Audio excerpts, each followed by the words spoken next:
तो आज हम देखेंगे मुंशी प्रेमचंद का जीवन परिचय। और जीवन परिचय हमने आपको पहले ही बताया कि किस प्रकार से हमें याद करना है। यदि हमें कोई भी जीवन परिचय चाहे लेखक का हो या कवि का हो, हमें सबसे पहले जीवन परिचय में उनके विषय से संबंधित मुख्य बिंदु लिखना है। उनके जीवन से संबंधित मुख्य बिंदु पहले नोट कर लेना है, इसके बाद में हमें उसकी डिटेल्स करनी है। मुख्य बिंदु के रूप में हम लिखेंगे सबसे पहले मुख्य बिंदु। मुख्य बिंदु में हम लिखेंगे जैसे कि सबसे पहले लिखेंगे हम मुंशी प्रेमचंद का जन्म। तो जन्म, तो इनका जन्म कब हुआ था? 1880 ईस्वी लमही गांव। ये कहां पे है? उत्तर प्रदेश में है। उत्तर प्रदेश। तो जन्म कब हुआ? लमही गांव, उत्तर प्रदेश। ये पहला पॉइंट हमारा हो गया। फिर दूसरा नाम है इनका, मूल नाम क्या था? तो इनका मूल नाम क्या था? मूल नाम था धनपत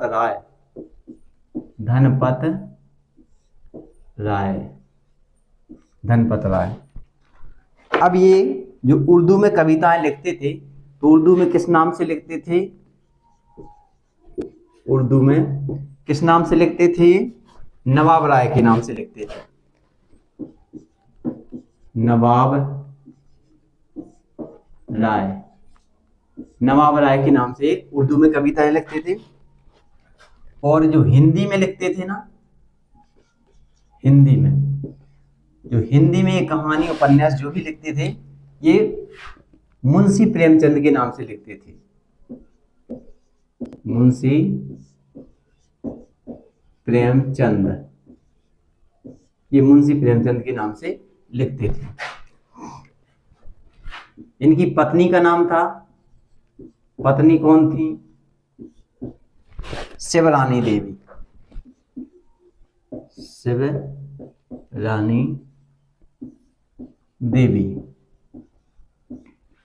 और जो इनकी मुख्य रचनाएं हैं,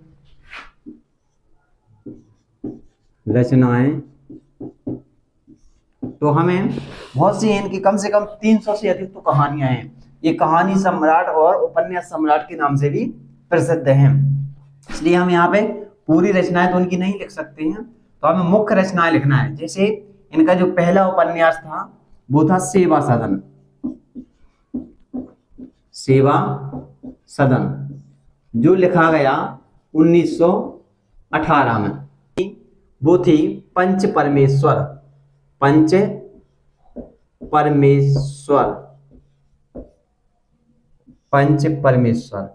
ये इनकी पहली कहानी थी। और जो इनका मुख्य जो प्रसिद्ध उपन्यास है वो है गोदान, जो 1936 में लिखा गया, 1936 में। और इनका एक अधूरा उपन्यास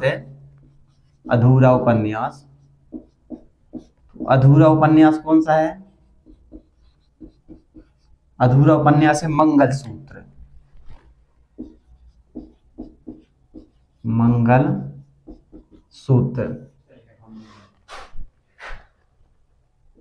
इनका अधूरा उपन्यास है मंगलसूत्र। तो ये मंगलसूत्र है, जो ये इनका अधूरा उपन्यास है, इसको पूरा किया था इनके पुत्र अमृत राय ने।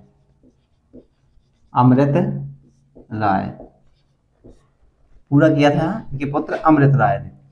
और इनका निधन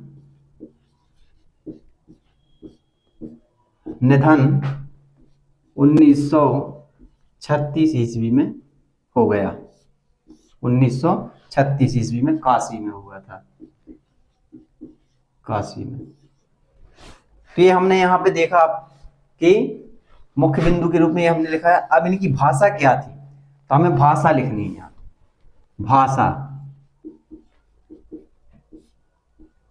भाषा थी इनकी सरल, सहज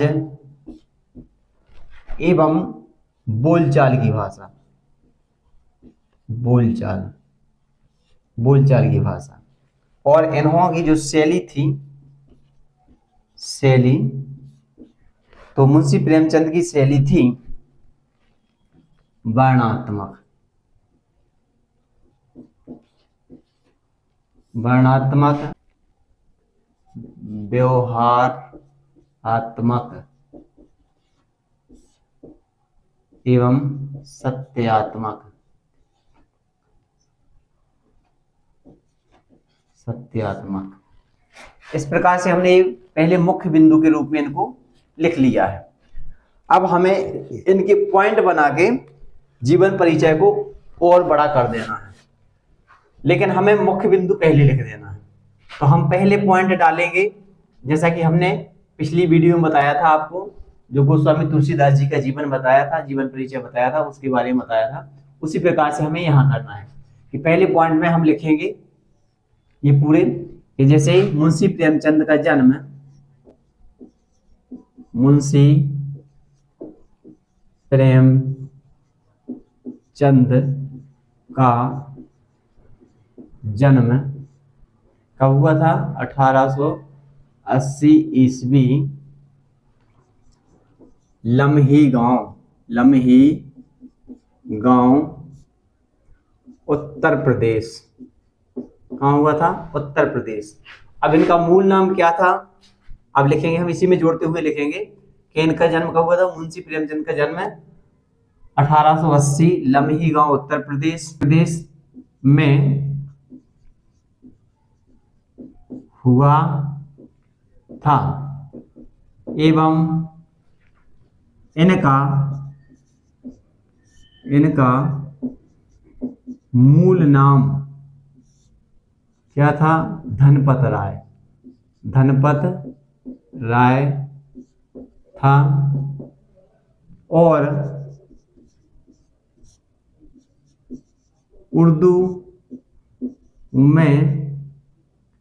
उर्दू में नवाब राय के नाम से कविताएं लिखते थे, एवं हिंदी में प्रेमचंद के नाम से लिखते थे, प्रेमचंद के नाम से कहानियां लिखते थे। अभी हमारा यहाँ तक का पॉइंट बन गया, और यदि हमें और जोड़ना है तो इनकी पत्नी का भी नाम लिख सकते हैं, लेकिन थोड़ा और बड़ा हो जाएगा, तो लिख दें इनकी पत्नी का नाम, इनकी पत्नी का नाम शिवरानी देवी था। अब ये हमारा एक पॉइंट हो गया है। अब इसके बाद में हम दूसरा पॉइंट लिखेंगे, क्या? रचनाएं। दूसरा पॉइंट लिखेंगे रचनाएं।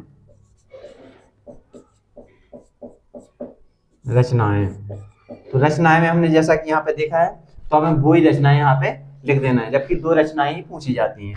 तो हम लिखेंगे क्या? सेवा सदन,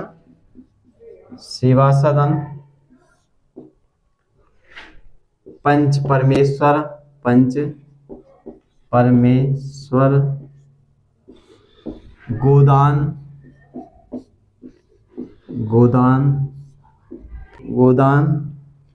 और एक अधूरा उपन्यास है इनका जिसका नाम है मंगलसूत्र। तो हमें यहाँ पे 2 रचनाएं लिखने के लिए आती हैं, जबकि हमने 4 रचनाएं यहाँ पे आपको बता दी हैं। ऐसे और भी रचनाएं इनकी, जैसे कफन कहानी है, बड़े घर की बेटी है, ठाकुर का कुआ है, प्रेम आश्रम, रंगभूमि, इनके उपन्यास हैं। ऐसी बहुत सी रचनाएं इन्होंने की हैं। हम अगला पॉइंट डालेंगे भाषा। तो इनकी भाषा क्या थी? तो मुंशी प्रेमचंद की भाषा, मुंशी प्रेमचंद की भाषा सरल, सहज एवं बोलचाल की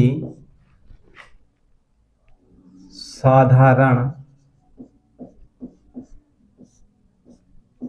भाषा थी एवं इन्होंने अपनी भाषा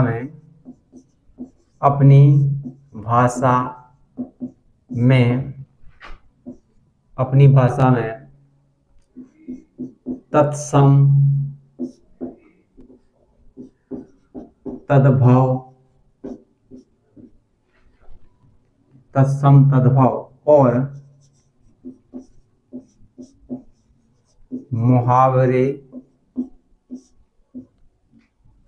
मुहावरे एवं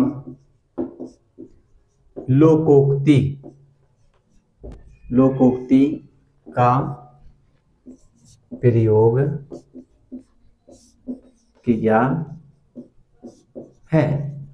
तो ये हमने इनकी भाषा के संबंध में लिखा है कि इनकी जो भाषा थी वो सरल, सहज एवं बोलचाल की साधारण भाषा थी एवं इन्होंने अपनी भाषा में तत्सम, तद्भव और मुहावरे एवं लोकोक्ति का प्रयोग किया है।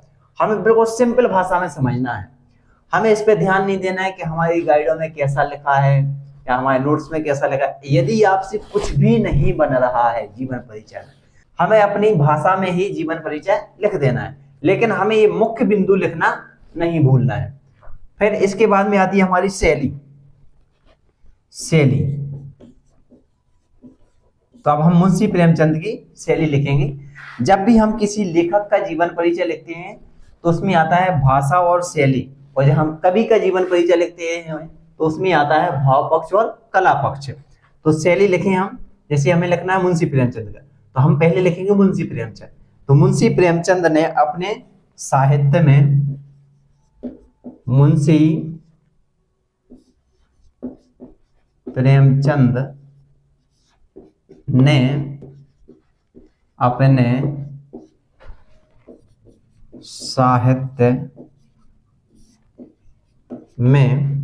विभिन्न शैलियों का प्रयोग किया है।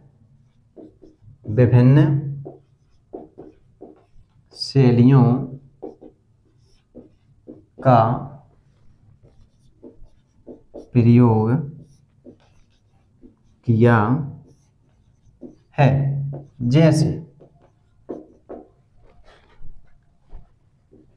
मुहावरेदार शैली,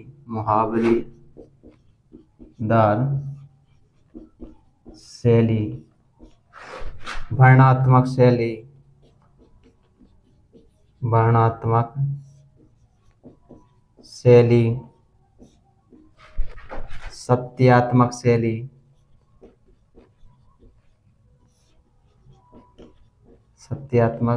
शैली,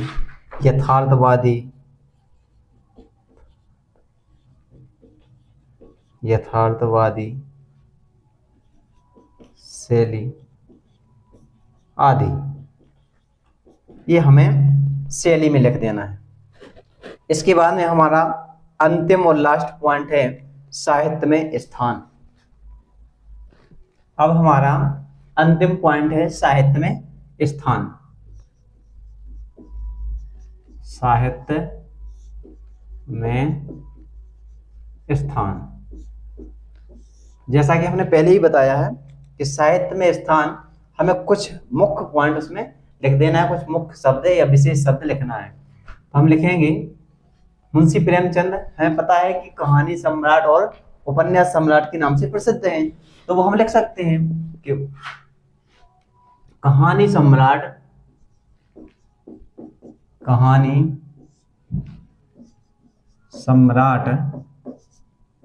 एवं उपन्यास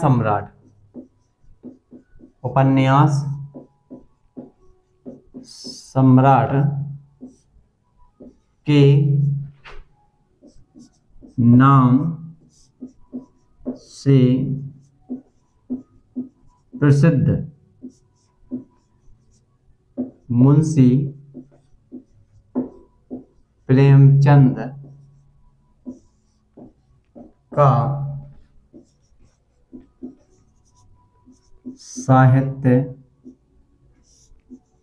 के क्षेत्र में एक महत्वपूर्ण स्थान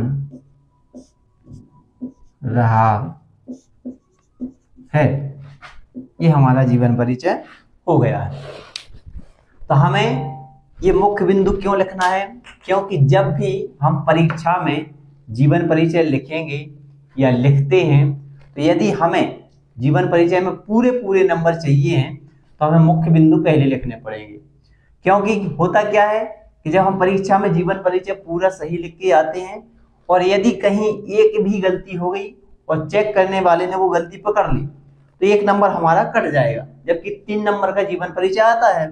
तो यदि हमने मुख्य बिंदु के रूप में ये सही लिखा है तो जो चेक करने वाला है वो इसको ही चेक करेगा, और यदि आपके यहाँ पे सही लिखा है तो वो आपको पूरे नंबर दे देगा और ये डिटेल्स बहुत कम पड़ेगा, क्योंकि वो अंदाजा लगाएगा कि जब बच्चे ने पूरा सही लिखा है तो डिटेल्स भी उसने सही लिखी होगी। इसलिए यदि हमें पूरे नंबर चाहिए हैं जीवन परिचय में तो हमें इस प्रकार से जीवन परिचय लिखना पड़ेगा। अब हमें आसानी से जीवन परिचय याद भी हो जाएगा और हमें आसानी से हमारे नंबर भी पूरे मिल जाएंगे। अब आपको ये वीडियो कैसी लगी आप कमेंट में हमें जरूर बताएं। नमस्कार।